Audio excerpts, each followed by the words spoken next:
1903 సంవత్సరంలో పుట్టాడు ఈయన.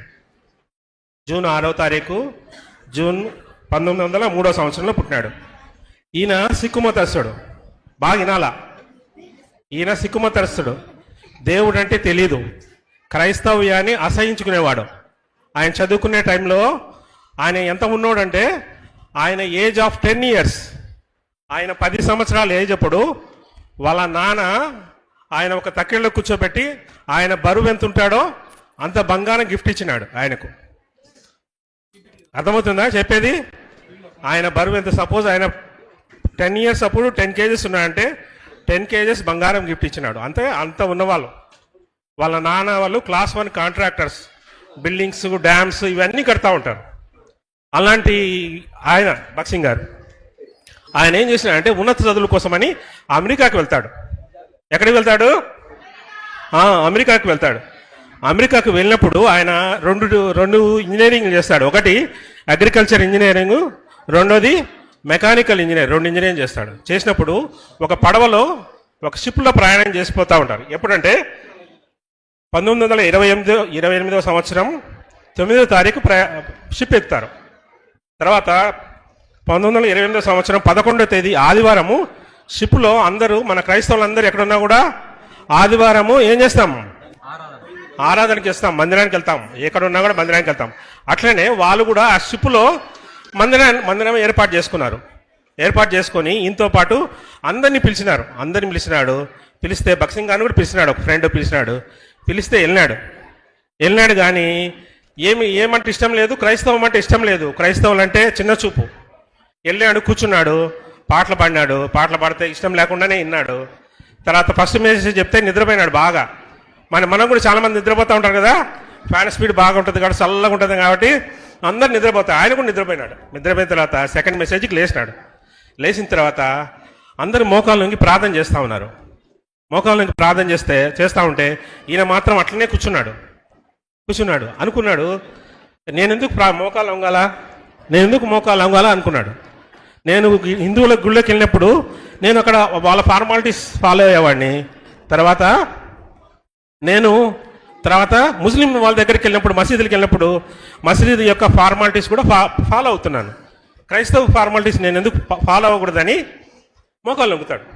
మోకాళ్ళు వంగగానే దేవుడు భగత్ సింగ్ గారితో మాట్లాడినాడు. ఏమని మాట్లాడినాడంటే, మోకాళ్ళు వంగగానే, యేసు ప్రభువా నీవే సజీవుడమైన క్రీస్తు అని నేను నమ్ముచున్నానని దేవుడు భగత్ సింగ్ గారితో మాట్లాడగానే ఆయన ఏం చేసినాడంటే ఆ రోజే దేవుని కోసం తీర్మానం చేసుకున్న తర్వాత, అంతకుముందు ఆయన వాళ్ళ నాన్న దగ్గర నుంచి 6 monthsకి ఒకసారి డబ్బులు తెప్పించుకునేవాడు. అవి లేదు, స్కూల్ ఫీజు కట్టాలా, హాస్టల్ ఫీజు కట్టాలా, కాలేజ్ ఫీజు కట్టాలని చెప్పి లేనిపోయిన అన్ని అబద్ధాలు చెప్పి డబల్ ఫీజు తెచ్చుకునేవాడు. అట్లా తెచ్చుకొని ఇష్టానుసారంగా ఖర్చు పెట్టుకునేవాడు. ఆయన సిగరెట్ తాగటానికి సిగరెట్ పెట్టే బంగారంతో తయారు చేయించుకున్నాడు. విస్తారమైన డబ్బులు. దేవుడు ఆయనతో మాట్లాడడం వల్ల దేవుని సేవ చేయడానికి తీర్మానం చేసుకుంటే భగత్ సింగ్ గారు ఏమన్నానంటే, దేవా నేను నీ సేవ చేస్తాను కానీ నేను ఉద్యోగం చేస్తూ సేవ చేస్తానన్నాడు. కానీ దేవుడు ఏమన్నా అంటే, నీ ఉద్యోగం వద్దు, నీ యొక్క డబ్బు వద్దు, నువ్వు మాత్రమే కావాలన్నప్పుడు దేవుని మాటకు లోబడి సహోదరుడు భగత్ సింగ్ గారు దేవుని చిత్తాన్ని లోబడి చేసినాడు. తర్వాత ఆయన కోర్స్ కంప్లీట్ అయిన తర్వాత బాంబేకి వచ్చినాడు. షిప్లో బాంబేకి వచ్చినాడు. ఇంటికి రాగానే ఈ విషయం అందరికీ తెలిసింది. వాళ్ళ మమ్మీకి తెలిసింది, వాళ్ళ డాడీకి తెలిసింది. ఏమని తెలిసింది? భగత్ సింగ్ గారు క్రైస్తవుడు అయిపోయినాడని తెలిస్తే వాళ్ళ నాన్న వచ్చినాడు, నువ్వు క్రైస్తవుడు నమ్మినా కానీ బయటికి మాత్రం చెప్పద్దు. వాళ్ళమ్మ ఏడుస్తూ ఉంది, నాయన నేను పంపించక, నాకు పుట్టక చాలా ఎన్నో నోములు నోస్తే పుట్టినావు కాబట్టి నేను సిక్కుగా పెంచాలనుకున్నాను, కానీ నువ్వేమైనావు? క్రైస్తవుడిగా అయినావు. నువ్వు అయినా పర్వాలేదు, బయటికి మాత్రం చెప్పొద్దంటే ఏమన్నా అంటే భగత్ సింగ్ గారు, నేను ఊపిరి పీల్చకుండా ఎట్లా ఉండలేనో దేవుని వాక్యం చెప్పకుండా నేను ఉండలేనని తీర్మానం చేసుకుంటే వాళ్ళ నాన్న ఏమన్నా అంటే, నీకు ఆస్తిలో చిల్లి గవ్వ కూడా రాదు, ₹1 కూడా రాదు అని చెప్పి, అంటే నాకు ఒక ఆస్తిలో ₹1 రాకపోయినా కూడా పర్వాలేదు, నాకు దేవుడు కావాలన్నా. వాళ్ళ అమ్మంది, నాయన నువ్వు కానీ యేసుక్రీస్తు గారి గురించి చెప్తా ఉంటే నువ్వు మా ఇంటికి రావద్దని చెప్పి ఏడుస్తూ ఉంది వాళ్ళమ్మ ఏడుస్తూ ఉంటే ఈయన కూడా ఏడుస్తూ ఉన్నాడు. ఎవరు కావాలనే తీర్మానం చేసుకున్నాడు ఆయన. ఎవరు కావాలనే తీర్మానం చేసుకుని భక్సింగ్ గారు దేవుడు కావాలా, అమ్మ కావాలా, నాన్న కావాలా, డబ్బులు కావాలా తీర్మానం చేసుకుంటే ఏమైనా తీర్మానం చేసుకున్నాడంటే నాకు దేవుడు మాత్రమే కావాలన్నాడు. దేవుడు మాత్రమే కావాలని తీర్మానం చేసుకున్న తర్వాత భక్సింగ్ గారు వాళ్ళ అమ్మ నాన్నలు వదిలేసినారు. కోటీశ్వరుడైన భక్సింగ్ గారు ఫస్ట్ రోజు ఎక్కడ పడుకున్నాడంటే రైల్వే ప్లాట్ఫామ్ మీద పడుకున్నాడు. ఎక్కడ పడుకున్నాడు? ఎక్కడ పడుకున్నారా? రైల్వే ప్లాట్ఫామ్ మీద ఎవరైనా పడుకున్నారు? రైల్వే ప్లాట్ఫామ్ మీద పండుకోలేరు. ఎవరు పండుకుంటారు? అడుకునే వాళ్ళు వండుకుంటారు, లేని వాళ్ళు వండుకుంటారు, దేనికి పనికిరాని వాళ్ళు వండుకుంటారు. ఆ రోజు భక్సింగ్ గారు ఏం నిర్ణయించుకున్నారంటే ఫరో యొక్క కుమారుని అనిపించుకున్నట కంటే దేవుని విషయమైన నింద గొప్ప భాగ్యం అని ఎంచుకున్నాడు. యేసు ప్రభు కోసం శ్రమలు అనుభవించడానికి, చనిపోవడానికి తీర్మానం చేసుకున్నాడు. తీర్మానం చేసుకొని భక్సింగ్ గారు ఎక్కడికి వచ్చినాడంటే పంజాబ్లో పుట్టినాడు. పంజాబ్ నుంచి చెన్నైకి వచ్చినాడు. చెన్నైకి ఎప్పుడు వచ్చినాడంటే 1941 సంవత్సరంలో చెన్నైకి వచ్చినాడు. చెన్నైకి వస్తే అక్కడ కాన్వకేషన్ ఏర్పాటు చేసినాడు. కాన్వకేషన్ ఏర్పాటు చేస్తే అక్కడ 5 రోజులు కాన్వకేషన్ ఏర్పాటు చేసినారు. 5 రోజుల కాన్వకేషన్లో 2వ రోజు 3వ రోజు అక్కడ రైస్ అయిపోయింది. దగ్గర దగ్గర 10,000 మంది వచ్చినారు. 10,000 మంది వస్తే మధ్యాహ్నానికి రైస్ అయిపోయినాయి. ఫస్ట్ వంటగది నుంచి ఒక స్లిప్ తీసుకొని వచ్చినారు. ఏ స్లిప్ తీసుకొచ్చినారు? ఏ స్లిప్ తెచ్చినారంటే సోదరుడు బ్రదర్ వంటగదిలో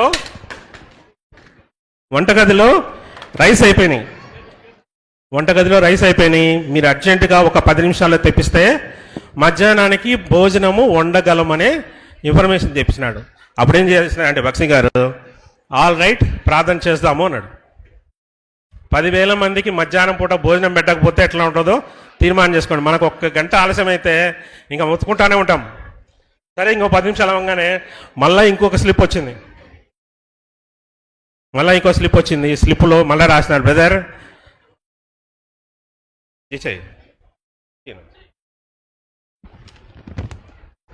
మళ్ళీ ఇంకో స్లిప్లో ఏం చేసినాడంటే ఒక్క 10 నిమిషాల్లో తెస్తే మాత్రమే ఉండగలుగుతాం, 10 నిమిషాలు దాటితే ఏం చేయలేం, మా పరిస్థితి కూడా దాటిపోయిందని చెప్పినారు. 3వసారి ఇంకో స్లిప్ పంపించినారు.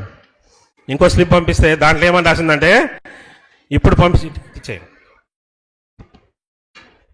పంపించినా కూడా మేమేం చేయలేం, దేవుణ్ణి నమ్మిన బిడ్డలను దేవుడు వదులుతాడా? ఏం చెప్పట్లేదే, వదలడు. ప్రార్థన జరుగుతూ ఉంది, మీటింగ్ జరుగుతూ ఉంది. మామూలుగా అయితే మనకైతే చెమటలు పడతాయి, పైన ఫ్యాన్ 5 స్పీడ్ తిరిగినా కూడా చెమటలు పడతా ఉంటాయి. ఏమీ దిగులు పడలా, నిరాశ పడలా. ఇది జరిగిన విషయం. ఆ ఇన్సిడెంట్ జరిగినప్పుడు ఎవరున్నా అంటే మన కీబోర్డు వాయిస్తాడు కదా మోజెస్ అన్న అక్కడ ఉన్నాడు, ఉన్నాడు అక్కడ. సరే భక్సింగ్ గారు ప్రార్థన చేస్తూ ఉన్నాడు. ప్రార్థన చేస్తూ ఉంటే దేవుడు ఏం చేసినాడంటే ఒక కార్యం చేసినాడు. ఎక్కడ చెన్నైలో ఒక కోటీశ్వరుడి ఇంట్లో మ్యారేజ్ జరుగుతూ ఉంది. ఏం జరుగుతూ ఉంది? వినట్లేదురా మీరు? ఏం జరుగుతూ ఉంది? మ్యారేజ్ జరుగుతూ ఉంది. మ్యారేజ్ జరుగుతూ ఉంటే మ్యారేజ్లో ఎవరుంటారు ఆ మ్యారేజ్లో? పెళ్లి కొడుకు పెళ్లి కూతురు ఉంటారు. ఆ మ్యారేజ్ జరుగుతూ ఉంటే మ్యారేజ్ మధ్యలో ఉన్నట్టుండి పెళ్లి కొడుకు వెళ్ళిపోతాడు. పెళ్లి నుంచి వదిలేసి వెళ్ళిపోతాడు. పెళ్లి నుంచి వదిలేసి వెళ్ళిపోతాడు. పెళ్లి కూతురు వాళ్ళ నాన్న ఏడుస్తూ ఉంటాడు. ఏమని ఏడుస్తూ ఉంటాడు? అరే ఇంత ఖర్చు పెట్టి నేను ఎంతో గొప్పగా చేసినాను, చికెన్ బిర్యానీ, మటన్ బిర్యానీ,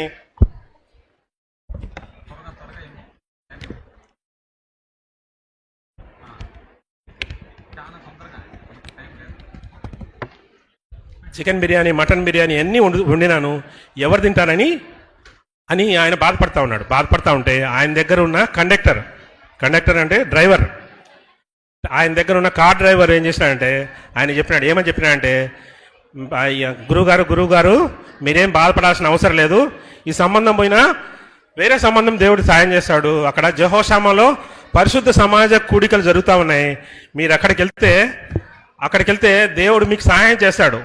ఈ సంబంధం కాకపోయినా వేరే సంబంధమైన దేవుడు సహాయం చేస్తాడంటే ఆ ఓనరు ఆ కార్ డ్రైవర్ ఇద్దరు కలిసి బక్సింగ్ గారి దగ్గరికి వెళ్తారు.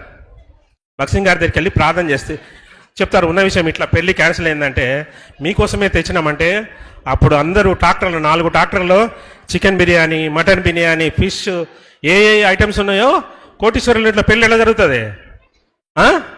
ఎట్లా జరుగుతుంది? ఎట్లా జరుగుతుందిరా? పప్పన్నం పెడతారా?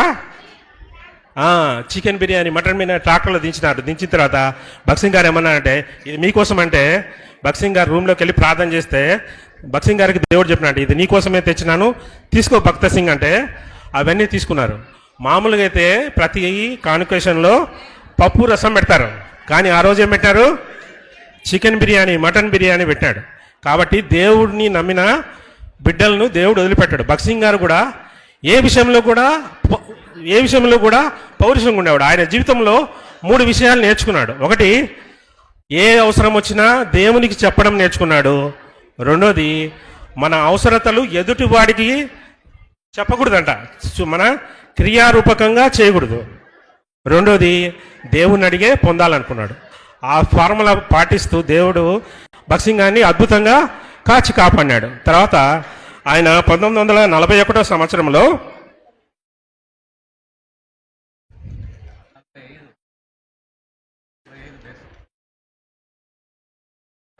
1945 సంవత్సరం జూను నెలాఖరులో ఓఎం టీమ్ అనే ఆ బృందంతో సహోదరు బక్సింగ్ గారు కడపలో అడుగుపెట్టినాడు. 1945 గుర్తుపెట్టుకోండి, స్వాతంత్రం రాకముందే బక్సింగ్ గారు కడపలోకి వచ్చినాడు. తర్వాత 1952 సంవత్సరము బ్రదర్ టైటస్ గారు తర్వాత రత్నమ్మ గారి ఇంటి దగ్గర కూడుకుండా స్టార్ట్ చేసినారు. 1954 డిసెంబర్లో స్పెషల్ మీటింగ్స్ పెట్టారు. 1954 డిసెంబర్ ఆ రోజు యొక్క థీమ్ ఏంటంటే 2వ దినవృత్తాంతములు 20వ అధ్యాయం 26వ వచనం. 4వ దినమున వారు బెరాకా లోయలో కూడిరి. అక్కడ ఉన్నవారు యెహోవాకు కృతజ్ఞతాస్తుతులు చెల్లించినందున నేటి వరకు ఆ లోయ బెరాకా లోయ అని పేరు పెట్టింది. బేర్షబా ప్రార్థనా మందిరమునకు ముందు ఉన్న పేరు బెరాకా లోయ. బెరాకా ప్రార్థనా మందిరం ఎక్కడుందో తెలుసా మీకు? వాటర్ ట్యాంక్ ఉంది కదా, old RIMS water tank. Old RIMS ఉందా? రిమ్స్ ఉంది కదా ఇక్కడ. వాటర్ ట్యాంక్ ఆపోజిట్ లో బ్రదర్ టైటస్ గారి ఇంటి దగ్గర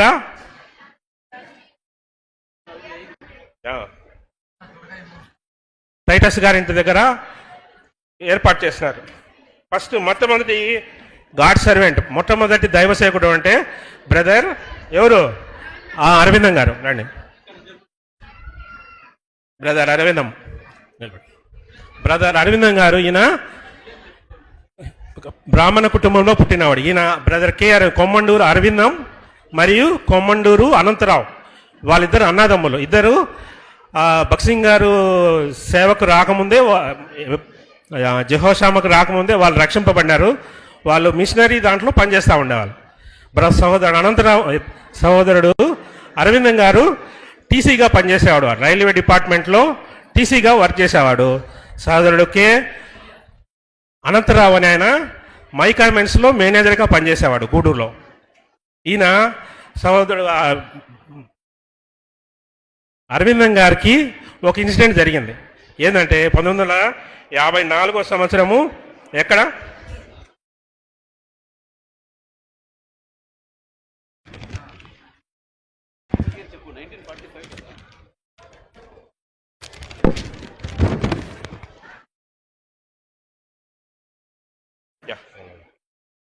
మొదటి గాడ్ సర్వెంట్ భీమవరం నుంచి కడపకు పంపించినారు. ఆ బక్సింగ్ గారు వాక్యం చెప్పడం వల్ల ఆ రైల్వే డిపార్ట్మెంట్కు ఆయన రిజైన్ చేసి ఇక్కడికి రావడం జరిగింది. వచ్చిన తర్వాత అక్కడ చూస్తే రిమ్స్ ఆపోజిట్లో ఉన్న బెరాకా ప్రార్థనా మందిరంలో ఒకటే రూమ్ ఇచ్చారు. ఒకటే రూమ్లో భార్యాభర్తలు ఇద్దరు ఉన్నారు. ఆ భార్యాభర్తలు ఇద్దరు ఉంటే ఒకరోజు ఏమైందంటే ఈయన కూడా బక్సింగ్ గారు లాగానే జీవించినాడు. ఆయన అవసరం వచ్చినా ఎవరికి చెప్పలేదు, ఆయన ఇబ్బంది వచ్చినా కూడా ఎవరికి చెప్పలేదు. ఒకరోజు ఏమైందంటే వాళ్ళ కూతురుకు రాత్రిలో పాలు అయిపోయినాయి. అర్థమవుతుందా? పాలు అయిపోయినాయి. నైట్ టైమ్స్ పాలు అయిపోతే ఏమవుతుంది? పిల్లలు ఏడుస్తారా ఏడవరా? పాప ఏడుస్తూ ఉంది. జోబులో చూస్తే ₹1 కూడా లేదు. రూపాయి కూడా లేదు. పాప ఏడుస్తూ ఉంది, భార్య కూడా బాధపడతా ఉంది. వాళ్ళు అనుకున్నాం, మనం ఏమనుకుంటాం, దేవునికి మనకు కానీ చిన్న శ్రమ వస్తే ఏం చేస్తాం, దేవుడు లేడు, ఏం లేడు, నాకు దేవుడు సహాయం చేయలేదు అనుకుంటాం. ఆ పాప ఏడుస్తూ ఉంటే కూడా అరవిందం గారు ఏం బాధపడలేదు, దేవునికి మొరపెట్టినాడు. మనమైతే ఏం చేస్తాం, డబ్బు లేకపోతే పక్కన వాళ్ళని వీళ్ళని అడిగి వెళ్ళి మనం ఏం చేస్తాం, అడిగి తెచ్చుకుంటాం. కానీ అరవిందం గారు ఆ రోజు వెళ్ళి ఎవరిని అడగకుండా వెళ్ళి దేవునికి ప్రార్థన చేస్తే నెక్స్ట్ డే రోజు ఒక బ్రదర్ వచ్చి 2 రూపీస్ గిఫ్ట్ ఇస్తాడు. ఎంత ఇస్తాడు? 2 రూపాయలు గిఫ్ట్ ఇస్తారు. 2 రూపాయలు గిఫ్ట్ ఇస్తే ఆ 2 రూపాయల గిఫ్ట్తో ఆ పాపకు పాల డబ్బా తీసుకొని ఇచ్చినాడు. ఆయన అనుకోవచ్చు, నేను రైల్వే టీసీగా పనిచేస్తున్నాను, అనవసరంగా నేను దేవుని సేవకు వచ్చినానే, దేవుడు నన్ను నేను ఆదుకోలేదే అని ఏ రోజు కూడా వాళ్ళు బాధపడలేదు. క్రీస్తు విషయమై నింద గొప్ప భాగ్యమని ఎంచుకున్నారు. మనం ఈరోజు ఈ ప్లేస్లో కూర్చున్నామంటే వాళ్ళ యొక్క శ్రమ వల్లే మనం కూర్చున్నాం. మన తల్లిదండ్రులు, మన తాతలు, ముత్తాతలు కష్టపడినారు కాబట్టే మనం ఈ ప్లేస్లో కూర్చున్నాం. నెక్స్ట్ సహోదరుడు కే ఫిలిప్ గారు. ఈ కే ఫిలిప్ అనే ఈయన నావీలో ఇంజనీర్గా పనిచేసేవాడు. భక్సింగ్ గారు చెప్పిన వాక్యానికి లోబడి ఇంజనీర్గా ఉండి రిజైన్ చేసి దేవుని సేవకు వచ్చినాడు. దేవుని సేవకు వస్తే అప్పుడు ఏం చేసినాడంటే బెరాకా ప్రార్థనా మందిరంలో ఉండేవాడు. భక్సింగ్ గారు ఏం చేసినాడంటే ఫిలిప్ గారికి అక్కడ ఖాళీ చేసి నువ్వు సపరేట్గా రావాలని చెప్పినాడు. చెప్తే దేవుడు ఒకరోజు ఏం చేసినాడంటే ఆ బెరాకా ప్రార్థనా మందిరంలో నుంచి ఏం చేస్తాడంటే బయలుదేరి మన ఉమేష్ చంద్ర కళ్యాణ మండపం ఉంది కదా, ఉమేష్ చంద్ర కళ్యాణ మండపం సందులో బ్రదర్ విలియమ్స్ గారి యొక్క స్థలంలో కూర్చొని అక్కడ ఏర్పాటు చేస్తారు. సువార్తగా వచ్చి అక్కడ ఏర్పాటు చేస్తారు. అక్కడ ఫస్ట్ బెర్షబా ప్రార్థనా మందిరం అనే పేరు పెట్టబడుతుంది. పేరు పెట్టిన తర్వాత అక్కడ సహోదరుడు అప్పుడు బోధకొట్టం ఉండేది. బోధకొట్టం రేకులు, బిల్డింగ్లు, స్లాబులు ఏం లేవు. బోధకొట్టంలో ఉండి సేవ చేసేవాళ్ళు. అప్పుడు ఏం చేసినారంటే అప్పుడు బెర్షబాలో ఉండే సహోదరులందరూ, బాధ్యత గల సహోదరులు, విశ్వాసులు వీళ్ళందరూ కలిసి ఏం చేసినారంటే వాళ్ళ యొక్క మొదటి శాలరీ, నెలలో ఉన్న మొదటి శాలరీ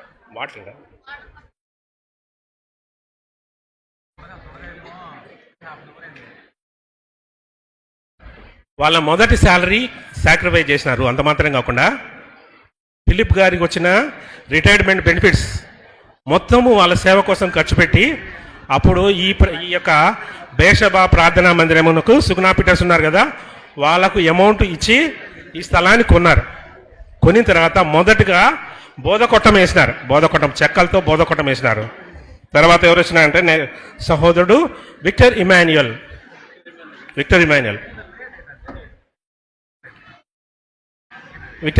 ఈయన సంపన్న కుటుంబంలో పుట్టిన వాడు.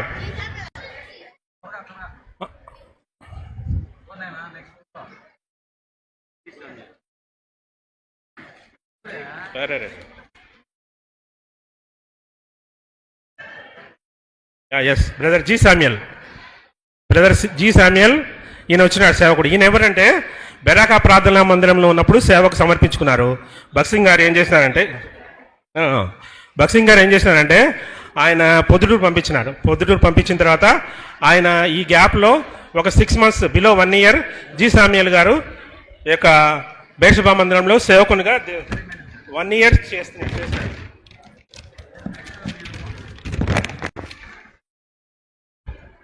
ప్రేమించి నన్ను వెదకితివి, ప్రీతితో నన్ను రక్షించితివి.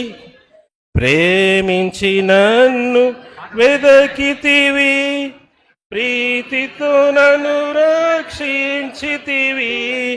పరిశుద్ధముగా జీవించుటకై పాపిని నన్ను కరుణించితివి.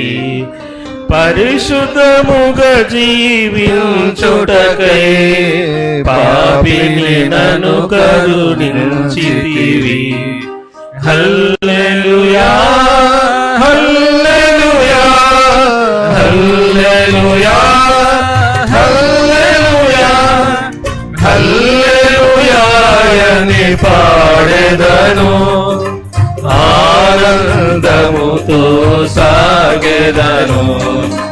ఆనందముతో సాగెదను. బ్రదర్ విక్టర్ ఇమాన్యుయల్, ఈయన కూడా గొప్ప దైవజనుడు. కాకపోతే మధ్యలో ఈయన డైవర్షన్ అయ్యి సేవలో నుంచి వెళ్ళిపోతాడు. ఈయన ఉండే టైంలో ఈయన యాక్చువల్గా ఇంగ్లీష్ స్పీకర్. English speaker. ఈయన ట్రాన్స్లేటర్ కావాలని హైదరాబాద్లో బ్రదర్ బీసీ జాన్ అనే ఆయన సేవకు సమర్పించుకున్నాడు. విఆర్ఓగా అపాయింట్మెంట్ లెటర్ వస్తే సేవ చేయాలా ఉద్యోగం చేయాలని డిసైడ్ చేసుకున్నప్పుడు ఏం చేసినాడంటే, దేవుడు చెప్పినాడంటే ఆయన సేవ చేయమని చెప్తే ఆయన సేవకు తీర్మానం చేసుకొని హెబ్రోన్ నుంచి 1966 సంవత్సరంలో ఇక్కడికి వచ్చి ఆ బ్రదర్ విక్టర్ ఇమాన్యుయల్ అంకుల్కు ట్రాన్స్లేటర్గా పనిచేస్తాడు. పనిచేసినప్పుడు brother BC John brother BC John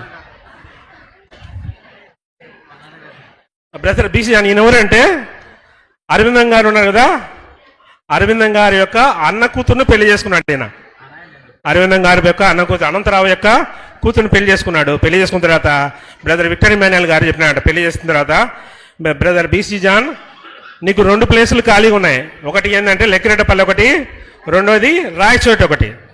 లెక్కిరెడ్డపల్లిలో 5 మంది విధవరాలు ఉన్నారు. రెండోది రాయచోట్లో 70 మంది విశ్వాసులు ఉన్నారు, గవర్నమెంట్ ఎంప్లాయీస్ ఉన్నారు, వీళ్ళందరూ ఉన్నారు. నీకేది కావాలో కోరుకో బీసీ జాన్ అంటే, బ్రదర్ బీసీ జాన్ గారు ఏం కోరుకున్నాడంటే లెక్కిరెడ్డపల్లి మాత్రమే కావాలని కోరుకున్నాడు. విశ్వాసంతో జీవించడం ఎలా అనేది పూర్వకాలంలో ఉన్న సేవకులు నేర్చుకున్నారు. పెళ్లి చేసిన తర్వాత ఆయన లెక్కిరెడ్డపల్లి పంపించినారు. లెక్కిరెడ్డపల్లి పంపిస్తే 5 మంది విశ్వాసులు ఉంటే ఏమొస్తుంది? 5 మంది విధవరాలు, విశ్వాసులు కాదు. నెలకు ₹2 సందా వచ్చేది. 5 మంది పిల్లలు, భార్యాభర్తలు ఇద్దరు కలిపి 7 మంది పిల్లలు. 14 సంవత్సరాలు సైకిల్ లేకుండా సేవ చేసినాడు. 14 సంవత్సరాలు సైకిల్ లేకుండా చేసినాడు. ఒకరోజు స్పీకర్ లేకపోతే మనకు పిలిపిస్తారు కదా, ఇదే స్టేజ్ మీద బ్రదర్ బీసీ జాన్ గారిని స్పీకర్గా పిలిచినారు. పిలిచిన తర్వాత అంతా అయిపోయింది, గిఫ్ట్ ఇవ్వటం మర్చిపోయినారు. ఇది జరిగిన విషయం, ఊనే కథ కాదు, ఇది జరిగిన విషయం. ప్రార్థన చేసినారు, పంపించేసినారు. బయటికి వెళ్ళి చూసుకుంటే జేబుల్లో డబ్బు లేవు, బైబిల్లో కూడా డబ్బు లేవు. నడుచుకుంటూ ఎక్కడికి వెళ్ళినాడు? లెక్కిరెడ్డపల్లికి వెళ్ళాడు. 40 కిలోమీటర్లు నడుచుకుంటూ వెళ్ళాడు. మరి ఆదివారం మధ్యాహ్నం స్టార్ట్ చేస్తే సోమవారం సాయంత్రం కానికి వెళ్ళాడు. అలాంటి సేవకు కూడా ఆయన ఏ విషయం కూడా ఆయన కూడా దేవునికి చెప్పేవాడు తప్ప మనుషులకు కూడా చెప్పేవాడు. ఒకరోజు ఏమైందంటే పోస్ట్ ఆఫీస్కి పోయినాడు. పోస్ట్ ఆఫీస్కి పోయి పోస్ట్ మ్యాన్ దగ్గరికి వెళ్ళి ఏమన్నా అంటే నాకు మనీ ఆర్డర్ వచ్చింది ఇవ్వండి అని చెప్పినాడు. అంటే ఆయన పోస్ట్ మ్యాన్ అన్నాడు, లేదు సార్ మీకు మనీ ఆర్డర్ రాలేదంటే, లేదు నాకు దేవుడు చెప్పినాడు మనీ ఆర్డర్ వచ్చిందని చెప్పినాడు. తీరా చూస్తే ఆ మనీ ఆర్డర్ వచ్చి ఉంటుంది. కాబట్టి దేవుని కోసం తీర్మానం చేసుకున్న ఏ విశ్వాసని కానీ ఏ సేవకుడు కానీ దేవుడు వదిలిపెట్టాడు. ప్రభు సేవలో నీ శ్రమలు కాటిన దుఃఖ బాధల్, ప్రభు సేవలో నీ శ్రమలు కఠిన దుఃఖ బాధల్ బహుమానములుగా మారి కాంతి కిరీటము, బహుమానములుగా మారి కాంతి కిరీటము, ఇస్తే సర్వాధికారి, ఇస్తే అల్ఫా ఒమేగా, ఆదియంతము క్రీస్తే, యుగములు క్రీస్తే, క్రీస్తే సర్వాధికారి. బ్రదర్ అబ్రహాం జోసెఫ్ గారు 1971 సంవత్సరంలో వచ్చినారు. 1995 సంవత్సరం వరకు 24 సంవత్సరాలు సేవ చేసినాడు. ఇక్కడ 24 సంవత్సరాలు సేవ చేసినాడు. ఆయన ప్రతి విషయం కూడా ఆయన కూడా దేవుని మీద ఆధారపడేవాడు. సువార్త, బలమైన సువార్త చేసేవాడు. మనకు కడపలో 2 కిలోమీటర్లకు ఒక బ్రాంచ్ ఉందంటే కారణము ఎవరు? Abraham Joseph. ఆయన కూడా గొప్ప దైవజనుడు. 1921 సంవత్సరము డిసెంబర్ 7వ తారీఖున పుట్టినాడు. తర్వాత 1995 ఫిబ్రవరి 28/3/1995లో మరణించినాడు. ఆయనకి ఇష్టమైన పాట యేసుక్రీస్తు నామం శక్తి గల నామం, సాటిలేని నామం మధుర నామం. యేసుక్రీస్తు నామం శక్తి గల నామం, సాటిలేని నామం మధుర నామం. మోకాలన్నీ వంచివేయు నామం, మోకాలన్నీ వంచివేయు నామం, కోటిలో మేటిగా ప్రకటించు నామం, కోటిలో మేటిగా ప్రకటించు నామం. యేసుక్రీస్తు నామం శక్తి గల నామం, సాటిలేని నామం మధుర నామం.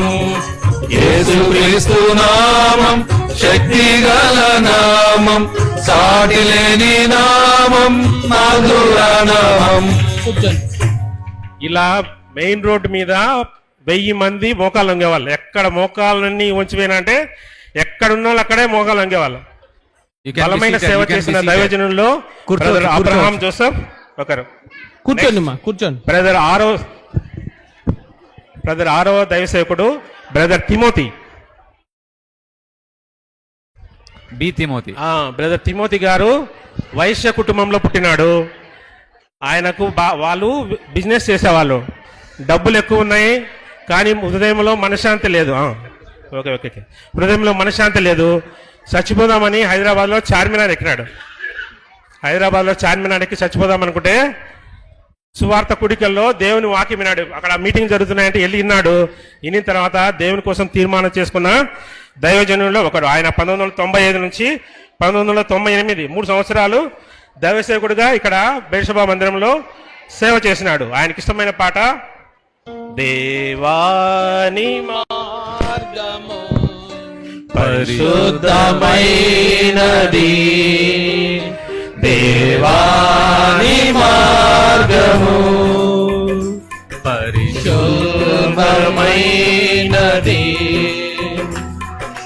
దేవుని వంటి మహాదేవుడు ఎక్కడ ఉన్నాడు,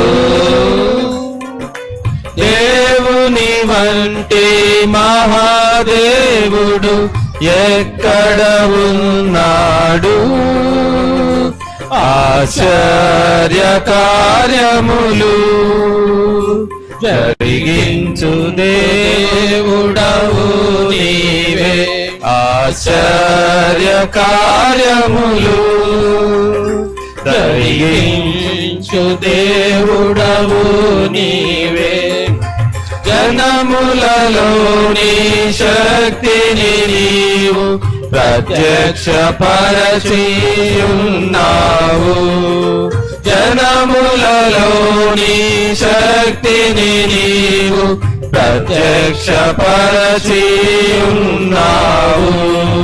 కీర్తన 77 13 14 కీర్తన 77 13 14. బ్రదర్ ఆయన తర్వాత బ్రదర్ ఏలియాస్. ఈయన 1998 నుంచి 99 1 ఇయర్ ఉన్నాడు. ఆయన తర్వాత బ్రదర్ చర్చల్ 1990 నుంచి కూర్చున్నాను 1999 నుంచి నిలబడరా నిలబడు స్టాండ్. 1999 నుంచి 2000 1 ఇయర్ బిలో 1 ఇయర్ ఉన్నాడు. ఆయన తర్వాత బ్రదర్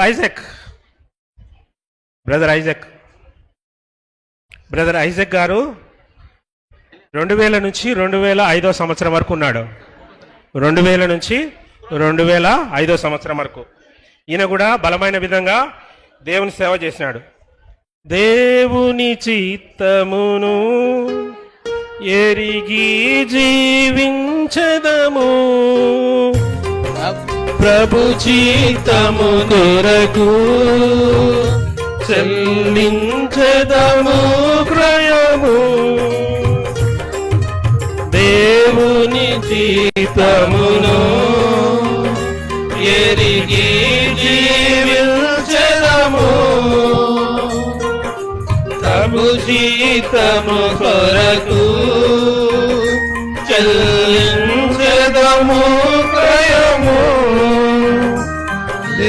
దేవుని చిత్తము నెరవేర్చ నాకెంతో సంతోషము దేవాని చిత్తము నెరవేర్చ నీకెంతో సంతోషము పల్లవరము కొండల పైన ప్రభుదాసుడు ప్రార్థించగను ఆ పల్లవరము కొండల పైన పరలోక సంగ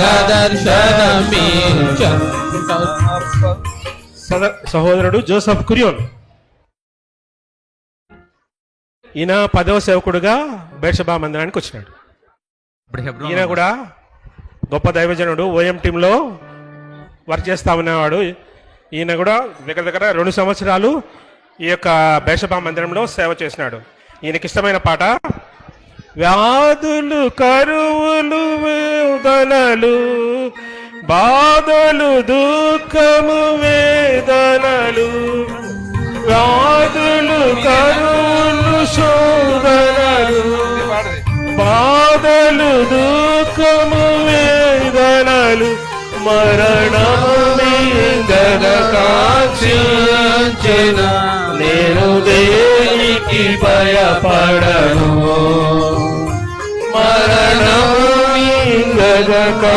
మరణకాంక్షించిన నేను దేనికి భయపడను